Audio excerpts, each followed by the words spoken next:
Welcome to Kenton Teaches. Enjoy the video. You begin by verifying compatibility. Check each device supports Wi-Fi Direct and is nearby. Once done, enable Wi-Fi and open the Wi-Fi Direct pane in Settings. Make your device discoverable and keep the screen active so the peer can find you. Now, on the other device search for peers, you will see a device name appear.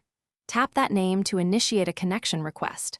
Hold here for the pairing prompt. Do not close settings, because the agreement must be accepted on both devices. You should now handle the middle, slightly technical steps. When the other device sends a connection invitation, accept it and compare any PIN or confirmation code shown. Make sure to choose the correct role if the system asks. The group owner will act like a transient hotspot. Pick the more capable device.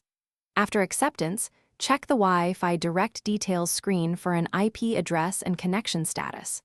Once connected, enable the specific sharing service you need, for example file transfer or screen sharing, and open the receiving app. You finish by starting the transfer or sharing service, monitor progress on both devices, and confirm the file or stream completes.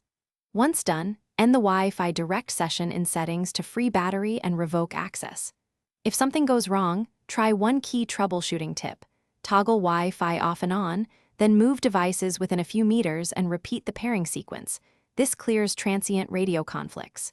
If problems persist, reboot both devices and verify. No power saving or Thanks for watching. Please subscribe if this video was helpful.